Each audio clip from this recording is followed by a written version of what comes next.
bien. Don Roberto, quisiéramos saber entonces, ¿quién es Chespirito? Yo. Es tu seudónimo. Y me lo puso un director de cine. Entre un director y un productor de cine, que fueron los primeros que llevaron a la pantalla grande un argumento escrito por mí. Les gustó mucho y me elogiaron, me alabaron, me dijeron que era yo un Shakespeare pequeño. Y de ahí viene entonces Chespirito. Como diminutivo, Shakespearito. Primero lo decían muy así, muy inglés, Shakespearito. Okay. Yo lo castellanicé más, Chespirito, y ya se quedó el nombre. Pero no hay un personaje. Bueno, lo que pasa es que hemos visto aquí en la televisión que usted en algunos entremeses que pasaban se llamaba Chespirito. Viene Sí. Chespirito y creíamos que entonces era un personaje, pero no. Porque era es su seudónimo, es tu seudónimo, Sí, ¿no? e inclusive podría ser una comparación, digamos, con Cantinflas. Él era Cantinflas, aunque en cada película se llamara de manera diferente, pero el actor era, era entonces, Cantinflas. el caso aquí es lo mismo, o sea, Sí. usted es Chespirito, Roberto Gómez Bolaños. Muy bien. Queremos saber, la audiencia quiere saber, cómo fueron llegando una serie de personajes que durante muchos años le acompañó a usted en sus programas. Por ejemplo, ¿cómo llega Ramón Valdés a trabajar con Roberto Gómez Bolaños? Yo había hecho una película, había trabajado en una película donde él y yo hacíamos unos papelitos pequeños. La película, el estelar, era Mauricio Garcés, era un gángster, y en humorismo todo, y Ramón y yo éramos 2 de los 4 ayudantes del gángster. Cómplices. Y a mí me mató de risa Ramón. Tanto con lo que hacía adentro como afuera. A mí casi podría decir que es mi cómico favorito, Ramón Valdés. Por encima de su hermano Tintán y de ¿Y Tintán? Sí. Me mató de risa. A mí también me Entonces parece. cuando tuve mi programa, la mesa cuadrada esa de la que hablaba yo, inmediatamente lo llamé y no me... Así llega él. Muy bien, Carlos Villagrán. ¿Cómo llega Carlos Villagrán a trabajar con Roberto Bueno, Gómez Bolaños? en orden primero Tenía llegó... yo a otro. Primero llegó en orden... Rubén Aguirre. Rubén Aguirre llega primero. Sí. Sí. Muy bien, ¿cómo Y llega?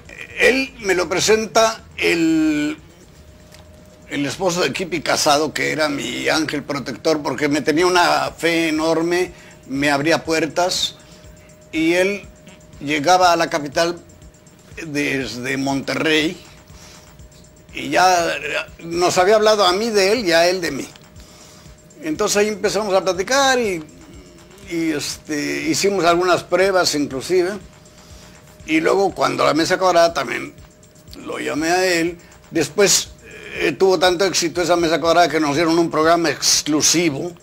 Éramos Ramón, Rubén y yo. Luego entró María Antonieta a leer las cartas, María Antonieta de las Nieves, a leer las cartas que mandaba el público.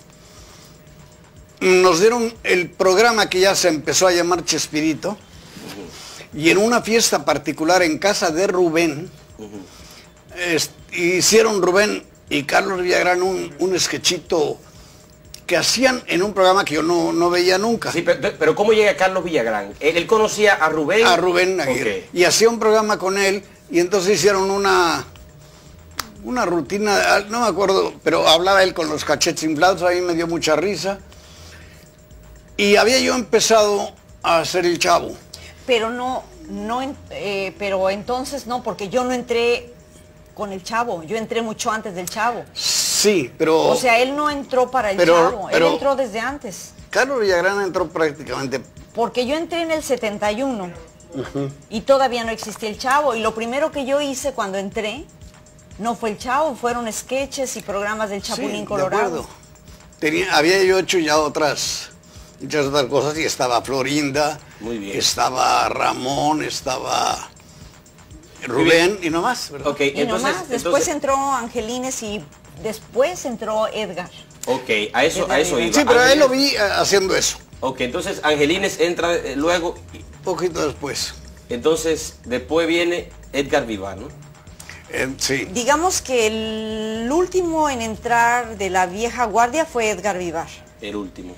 Después entró el Chato Padilla, que hacía a Jaimito el cartero, pero fue bastante tiempo después. Ok. Muy bien. ¿Cómo surge el Chapulín Colorado? Yo, antes de pensar en ser actor, yo había diseñado por completo el Chapulín Colorado. Había una pequeñita diferencia que era, digamos, el apellido.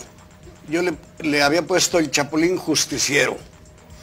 Le puse Colorado porque cuando ya lo llevé a la práctica fueron mayas y payasitos esos rojos, ¿no? Había rojos, negros, blancos y azules. Estamos hablando de una época donde la ropa de danza ni siquiera tenía tanto colorido. Vamos, hasta el teatro era en blanco y negro. El blanco pues, es muy problemático en la televisión, el negro es fúnebre, el azul, aunque se puede usar cualquier color para discriminarlo y hacer... Es que habla del chroma key. Los trucos, para hacer los trucos del de chroma key, el usual en México era el azul.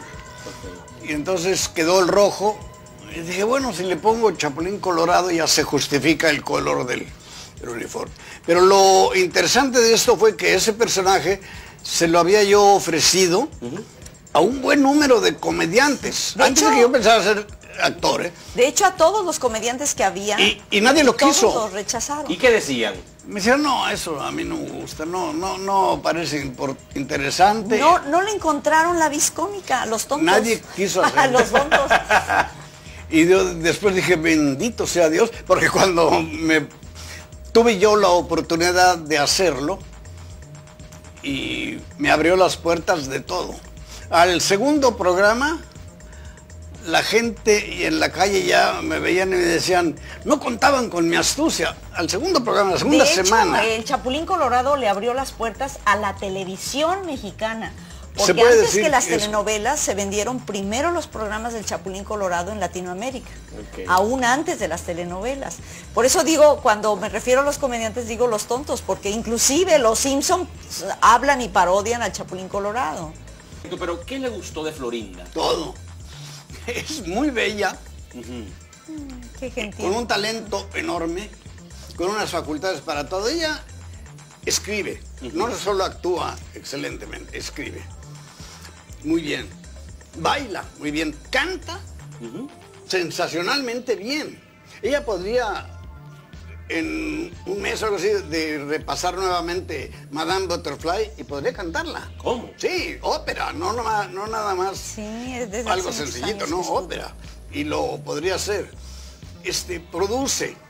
Ella ha producido 3 de las telenovelas mejores que se han hecho en México. La primera que le escribió, la actuó y todo lo demás, hubo una propaganda en contra, pero el rating La fue superó. excelente. O sea, Era siempre la gente Milagro y responde. Magia. Luego La Dueña, que produjo, arrasó con todo. Vivir con un genio es muy difícil porque tiene uno que aprender que son personas distintas a los demás. Por ejemplo, él no tiene conciencia del tiempo. Tuve que irle formando disciplinas de vida para que optimizara su tiempo y pudiera escribir más allá de los programas. De esa manera se hicieron la comedia musical, las películas y muchísimas otras cosas más, las obras de teatro, en fin, shows de cabaret, en fin, canciones. Pero, por ejemplo, a veces resultaba que yo guisaba una comida muy especial, iban sus hermanos y todo, y él se había ido a Televisa a dejar unos programas, pero se olvida de que tiene un compromiso con la mayor facilidad si se ponía a jugar fútbol con los técnicos, y sus hermanos y yo teníamos que comer solos porque no llegaba. Perfecto. Una pareja común y corriente, al llegar el señor a las 6 de la tarde y decir, ¿qué no hay nada de comer cuando ya está todo levantado? Ay. Ocasionaría un pleito. Entonces Claro. a mí me hizo aprender una nueva forma de vivir, decir, no, ya comimos. Ok. Pues ¿qué pasó? Ay, se me olvidó. Pero no te preocupes, te sirvo la comida. ¿no? Si tuviera que darle un consejo a un joven que se lo solicita, en este caso, quien está entrevistando, ¿qué consejo le daría? Que tengan proyectos. Yo creo que se es joven mientras se tengan proyectos y no importa la edad. Puede haber hombres de 85 o mujeres de 85 años, si tienen proyectos, son jóvenes. El que no los tiene, aunque tenga 14, 15, 16 años, es un anciano. Qué bien. Hay que tener proyectos y luchar por ellos y proyectos obviamente buenos. Bueno, gracias, muy sinceras gracias por acompañarnos aquí en este programa, en estos minutos. Nos hemos sentido muy complacidos, muy grata su presencia, los que nos han comunicado esa experiencia durante tantos años de labor en su país, en México. Y sean muy bienvenidos a la República Dominicana. Ay, somos gracias. seguidores de su trabajo, admiramos su talento, sus capacidades